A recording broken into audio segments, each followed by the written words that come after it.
al final de cuentas llegan a la retina, claro, gracias a que pasan pues por córnea, por cristalino y también por otros medios adicionales, como vienen a ser el humor acuoso, viene a ser el humor vítreo, y acá tenemos igual aire afuera siempre, pero ya tengamos en consideración que delante de la córnea no tenemos aire, sino tenemos una película lagrimal que tiene índice de refracción.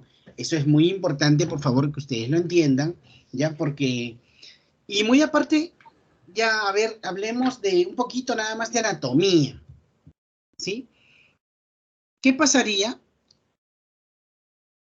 si nos guiáramos de esta figura y supiéramos que acá tenemos a la córnea y delante de la córnea hay aire?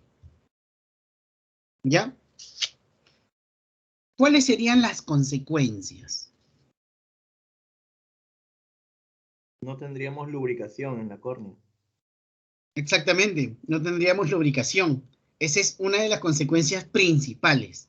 No es la única, pero es la fundamental, ¿no? Porque ustedes saben que si la córnea no se lubrica, ¿qué le falta? Le faltaría también oxigenación, a pesar que uno dice, no, pero tiene aire afuera, correcto, pero le faltaría oxigenación de manera adecuada. También que nos da la película lagrimal. La película lagrimal, ¿qué es lo que hace? Regulariza las superficies oculares, es decir, regulariza la superficie ocular de la córnea. Otra diferencia fundamental, gracias a la película lagrimal nosotros tenemos que elementos de defensa, elementos de inmunología. En la película lagrimal existen, ¿sí? ¿Qué cosa? Incluso existen inmunoglobulinas, ¿ya? Entonces son sustancias que van a poder trabajar, son elementos que van a poder trabajar contra ¿qué? Van a poder luchar contra agentes externos, contra virus, contra bacterias, ¿sí? Gracias a que a la película lagrimal. Entonces dense cuenta que sí es importante, sea como sea, la película lagrimal.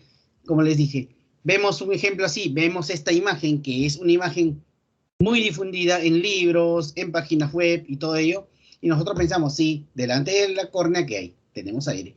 Y no es exactamente que tengamos aire, sino que tenemos un medio refringente que tiene índice de refracción. Entonces, bueno, acá vemos un poder dióptrico total, la calidad a la córnea de 59 dioptrías. Vimos hace un momento que la córnea tenía cierto de 59, el otro vimos que tenían 60 dioptrías. Entonces va dentro de lo, como se dice, dentro de lo estándar, ¿no? ¿Por qué no puede ser exacto este poder dióptrico total? Porque muchas personas eh, se basan en qué? En el poder cristalino, ¿no? ¿Qué sucede? De que nuestro cristalino está alrededor, tiene un poder de alrededor de 20 más menos 2 dioptrías. Entonces, algunos de repente lo que hacen es consideran una dioptría más y otros una dioptría menos, y es por eso que termina saliéndonos estos resultados, ¿no? Entonces tenemos en unos libros, en unas páginas web, un poder, y en otros libros, en otra página web, otro poder. Diferencia, claro, de una dioptría, que es como se dice el rango, ¿no? Entonces, ahora, ¿qué pasa? Simplemente vamos a hablar un poquito nada más de la función receptora y neural de la retina, ¿no? Que si bien es cierto, no es un medio refringente, pero gracias a nuestros medios refringentes, ¿sí? Llega esa imagen a la retina y puede llegar al cerebro, ¿no? Puede llegar al cerebro siempre y cuando, por supuesto, nuestra retina esté sana, que es lo más importante, porque de nada serviría que tener, como les dije la vez anterior, un globo ocular absolutamente sano, una córnea espectacular, muy bien, un cristalino totalmente transparente y que actúe de manera adecuada, acomodando a diferentes distancias y tengamos una retina dañada, ¿no? No serviría de nada porque igualito no podríamos ver bien. Entonces, ¿qué tenemos? Tenemos a la retina, que es la parte del ojo más sensible a la luz, por supuesto, y ella inicia los impulsos nerviosos que van a viajar a través de las vías visuales. ¿Hasta qué? Hasta la cisura calcarina. ¿Hasta qué? Cisura calcarina, ¿qué es esto? Justamente lo que viene a ser la zona occipital, el área de la visión. ¿Qué contiene? Contiene, pues en realidad contiene muchísimas capas, en primer lugar, pero fundamental, hablamos de los fotorreceptores, ¿no? Los conos que nos dan la visión del color y los bastones que nos dan la visión en la oscuridad. Subdividida, es cierto, subdividida que en disco óptico, en mácula y en retina periférica, ¿no? Ahí tenemos la cabeza, el nervio óptico, que es donde, donde confluyen todos los vasos sanguíneos, ¿no? Gracias también a esta imagen de fondo de ojo, muchos, en este caso más que todo oftalmólogos, ¿no? Pueden diferenciar un ojo sano de un ojo enfermo, de un ojo con algún tipo de patología, porque nosotros ahora estamos viendo lo que viene a ser un ojo sano, la imagen es de un ojo sano, pero un ojo enfermo, un ojo que de repente tiene alguna patología, tiene esta parte de la cabeza, el nervio óptico, la tiene muchas veces más aumentada, la tiene tal vez de un color muy distinto. De repente estos vasos sanguíneos que están ahí se ven un poco más enredados, se ven a veces más engrosados también, o tal vez esta cabeza de nervio óptico lo que se ve es deformada. Entonces, todos ellos que son fondos de ojo patológicos. ¿Sí? Entonces, y tenemos el disco óptico, que es la cabeza del nervio óptico, y una pregunta fundamental a todos ustedes. En el disco óptico, en la cabeza del nervio óptico, en la papila, que son todos los nombres que tiene, ¿no?, esta zona, ¿tenemos visión? No.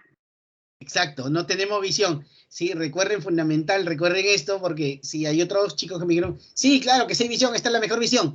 No, le dije. No, la mejor es la fobia. Con la fobia, exacto. Están confundiéndose con la fobia, ¿no? Que la fobia sí tiene la mejor visión, ¿ya? ¿Dónde está la fobia? En el centro de la mácula, exactamente, ¿no? Ahí tenemos a la fobia, que es la encargada de darnos la visión más fina a nivel de toda la retina, ¿no? Y por supuesto ya tenemos todo lo que es la retina periférica, ¿sí? Ya saben ustedes también que la retina, ¿quién nutre la retina en este caso?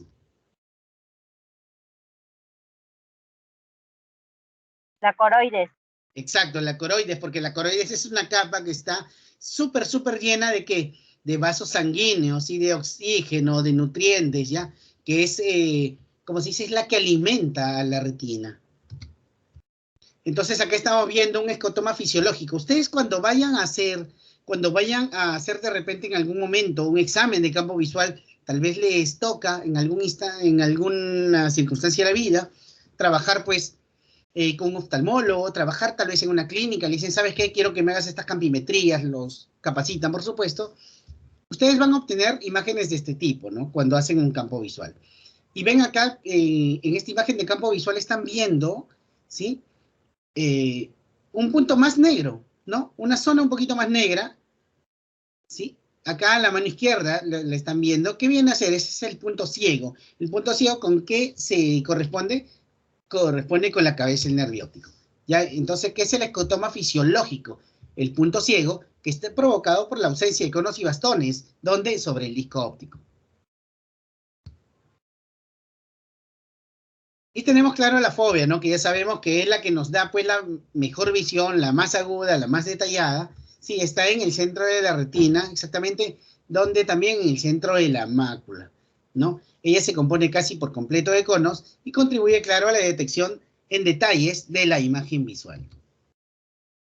Bueno, tenemos acá pues una imagen nada más de lo que viene a ser la cartilla tradicional en la que nosotros podemos hacer o podemos tomar, mejor dicho, la agudeza visual, ¿no? Ya sabemos ahora pues que existen muchísimas cartillas, muchísimos octotipos que también nos van a servir. ¿Por qué? Porque muchas veces esta cartilla, nuestros pacientes piensan que están en una competencia, ¿no?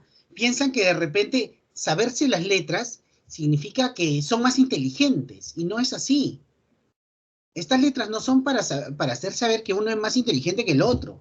Es simplemente ¿para qué? Para determinar cuánto puede ver una persona, ¿no? Entonces, ¿qué hacen estos pacientes? Se la aprenden, ¿no? Entonces, ¿qué hacen los pacientes? Se la memorizan. Es por eso que últimamente, ¿qué es lo que hacen los optómetras? Los optómetras ya no, si trabajan con esta cartilla, porque hay muchos que todavía trabajamos también con esta cartilla, ya no la tomamos, pues, como se dice, en orden, ¿no? ¿Qué podemos hacer? Tomarla en desorden.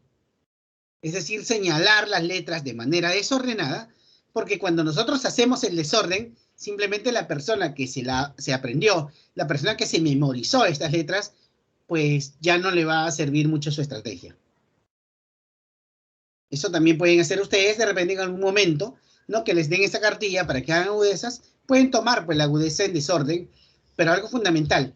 Ustedes sí tienen, como optómetras, ustedes sí tienen que aprenderse las letras, ya que ustedes en muchos casos van a tener de esta manera. Van a estar frente al paciente y atrás de ustedes van a tener a la cartilla de letras. Entonces el paciente va a comenzar a hablar y no es que ustedes van a voltear para mirar qué letra está observando, porque en ese momento el paciente puede ser más vivo que ustedes y lo que hace es mueve un poco su cabeza para ver las letras o puede mover el oclusor, ¿no? Entonces, para evitar estos casos, ¿qué es lo que hacen? Ustedes sí tienen que aprenderse exactamente la cartilla de letras. Entonces acá tenemos ya, pasamos de nuevo, estamos volviendo a la retina y tenemos a las capas de la retina, ¿no? Tenemos las 10 capas de la retina, tenemos pues la retina pigmentaria, los conos y bastones, la capa limitante o la membrana limitante externa, la nuclear externa, la plexiforme externa, la nuclear interna, la plexiforme interna, células ganglionarias, fibra de nervio óptico y limitante interna. ¿Ya? A ver. Ya sabemos que en la fóvea están los conos, exactamente. Alrededor de la fóvea están los bastones. Estos, para llegar a la cabeza del nervio óptico, ya para viajar, justamente para llevar los rayos luminosos, ¿sí? O mejor dicho, el impulso luminoso, el impulso nervioso, ¿ya? Llevan sus impulsos ¿a qué capa de todas estas? ¿A cuál de estas capas llevan para que ya, gracias al nervio óptico, toda esta información llegue al cerebro? A las células ganglionares, profe. Exactamente, las células ganglionares. A esa es la capa que llega toda esta información para que ya se vaya, como se dice, ya por el nervio óptico, ¿no? Decusación, radiaciones, cintillas, cuerpo geniculado y al final, pues, la corteza cerebral, ¿no? Acá tenemos entonces los conos y bastones, ¿no? Entonces, tal como se dice en la retina periférica, los bastones vienen de 2 a 5 micras y los conos tienen de 5 a 8 micras. Tenemos como 100 millones de bastones y 3 millones de conos.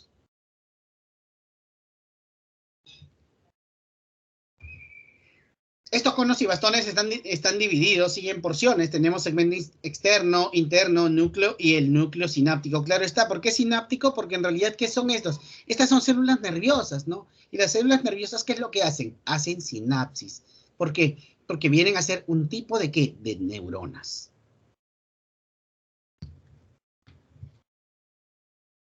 Y acá tenemos ya la fotoquímica de la visión, ¿no? Entonces, en el segmento externo se encuentra el fotopigmento sensible a la luz, ¿sí?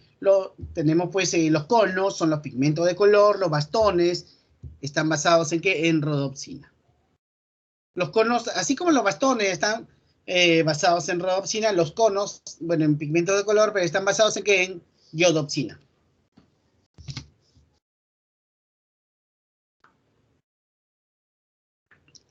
Entonces acá tenemos, bueno, el ciclo visual, rodopsina, retina. En realidad esto no le va a venir, esto solamente ya más que óptica fisiológica, es fisiología en sí de la visión, ¿no? Porque ya inclusive vemos, pues, activaciones bioquímicas, ¿no? Vemos cisretinal, cisretinol, trans, esto ya pues es justamente bioquímica en realidad. Entonces esto sí nos interesa, ¿no? Tenemos luz intensa que trabajan los fotopigmentos, ¿sí? Entonces, ¿qué es lo que hacen a nivel retinal? Las opsinas, rodopsina, como le dije, iodopsina también, y la vitamina A. ¿Qué es lo que hacen? Al final hay fotopigmentos disminuidos. ¿Y qué sucede?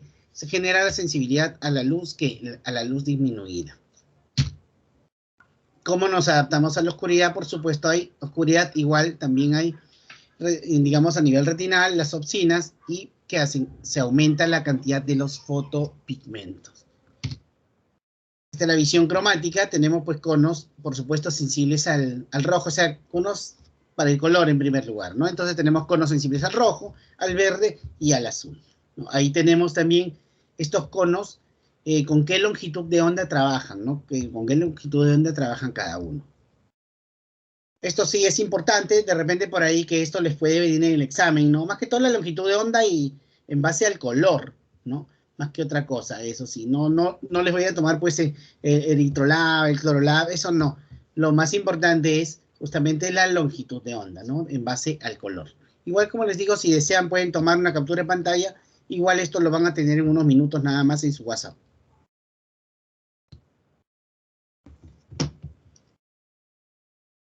Entonces, aquí estamos viendo lo de la visión cromática de nuevo. Sí, entonces la interpretación de los colores, ¿por qué? Por el sistema nervioso. Acá también tenemos longitudes de onda. Ya tenemos pues el azul, el rojo y el verde. ¿Qué es esto que nos permite? O sea, gracias a las cartillas de Ishihara, ¿qué son? Es el test de Ishihara, el examen de ¿qué? Examen de colores, ¿no? Nosotros entonces, gracias a este test, que es sencillo en realidad, pero podemos determinar muchas veces que cierto tipo de discromatopsias, porque antes decíamos, así como se dice, de manera muy sencilla, de manera muy somera, daltonismo, a secas y nada más, ¿no? Ahora se sabe que, ahora podemos hablar ya no tanto de daltonismo así a secas, tenemos que hablar de discromatopsias, porque existen varias. No solamente existe ceguera al rojo, ceguera al verde, también existe el naranja, también existe el amarillo, al azul. Entonces, por eso tenemos muchísimas cartillas de Ishihara, ya todas ellas, pues, por supuesto, dentro de este test, ¿sí? Y hay cartillas, como se dice, cartillas diagnósticas fundamentales, cartillas diagnósticas claves. Si en algún momento ustedes tienen la oportunidad de tener estas cartillas de Ishihara, no solamente se la pasen mirando las cartillas, sino también miren en la parte trasera muchas veces, o a veces adelante, pero más que todo atrás, están lo que se dice las indicaciones y la interpretación, porque cada cartilla diagnóstica interpreta algo distinto y algo adicional, ¿ya? Entonces ahí van a entender, mejor dicho, van a saber, ya, esta cartilla me va a indicar la ceguera, ¿sí? O la dificultad, por ejemplo, al color naranja, o la dificultad tal vez al color azul, ¿sí? Entonces, de esa manera ustedes lo van a ver. Van a ver, esta cartilla, si es que me dice tal color, es ceguera al verde, o si es que me dice otro color, es ceguera al rojo. Todas esas cosas. Ya de repente ya saben ustedes bien claro que este problema de las discromatopsias, las mujeres son portadoras y los hombres, lamentablemente, somos los que pagamos pato, somos los que cargamos con esto, ¿no? Los que sufrimos, como se dice este mal. Las mujeres son portadoras nada más. Entonces igual tenemos acá el sistema ya de circuitos nerviosos de la retina, ¿no? Entonces estamos viendo pues la capa pigmentaria, los conos, los bastones, los núcleos, por supuesto, sí, y se van dando cuenta, todo esto, ¿dónde va llegando? A las células ganglionares, tal como habían mencionado hace un momento. Entonces, claro, esa es la neurofisiología central de lo que es la visión, ¿no? Gracias a que tenemos un objeto que se convierte, en realidad, esta imagen se convierte en ¿qué? En energía luminosa, que llega hacia el cerebro y gracias a lo que son los impulsos nerviosos, ya se vuelve energía eléctrica, ¿no? Que llega a ¿dónde? A la corteza visual. Y estas son las vías visuales, ¿no? Nervio óptico, quiasma, tracto óptico, cuerpo geniculado lateral, radiaciones ópticas, ya ahí al final, pues, ¿a dónde llega? Llega, pues, a la corteza visual, ¿no? Al área del cerebro que corresponde, ¿sí? Lo mismo en este caso, ¿no? Aquí estamos viendo, entonces, bien claro, si tenemos campos visuales, campo visual nasal, campo visual temporal, ya, y estamos viendo que antes se hablaba, ¿no? Sí, de que todo llega al quiasma, el quiasma se cruzan todos y viajan al otro lado, es decir, lo que ves con tu ojo derecho pasa al lado izquierdo del cerebro y lo que ves con tu ojo izquierdo pasa al lado derecho del cerebro, y no es precisamente así. Ustedes están viendo acá, y lo bueno es que está en colores, entonces están viendo ustedes como cierta parte de fibra, sí es cierto, pasan al otro lado, es decir, para la otra zona del cerebro, pero hay otra parte de fibra que se mantiene en su, como se dice, en su línea, que se mantiene en su lado, ¿no? Entonces, ¿qué pasaría si los nervios ópticos se cruzaran por completo, es decir, las fibras se cruzaran por completo, ¿sí? Al 100% en el quiasma?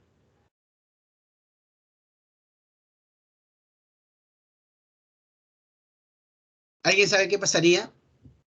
No hubiera información de ambos ojos. Sí, correcto. Y algo adicional, ¿saben qué pasaría? Nuestro campo visual sería muy reducido. Ya, claro, este de repente es un tema ya más para fisiología, ¿no? Pero sí, afectaría nuestro campo visual. Acá tenemos igual, bueno, también cómo viajan los impulsos nerviosos hacia el cerebro. Entonces acá tenemos las zonas del cerebro, ¿no? Perdón. Entonces acá tenemos la zona del cerebro, vemos lo que es visual parietal, ¿sí? Acá tenemos la zona 18, tenemos la zona 17, tenemos una zona 19, que justamente ya están, como se dice, relacionadas con la visión, ¿no? Tenemos acá lo que es campo visual. La campimetría muchas veces la vamos a encontrar así en los libros, y es porque es debido, como se dice, a los ángulos, ¿sí? A los ángulos que nosotros captamos, ya es en base a eso, a la campimetría, ¿no? Acá también, claro, el dibujo no está bonito, en realidad no se ve muy claro, pero al menos podemos diferenciar algo, ¿no? Entonces, y gracias a que también, pues, por supuesto, tenemos movimientos oculares, el control, ¿no? Gracias a que a nuestros músculos extraoculares, ¿no? Tenemos al tercer par, cuarto par y sexto par. ¿Cómo se llama el tercer par craneal o tercer nervio craneal? El oculomotor, profe. Claro, oculomotor común, motor ocular común. El sexto.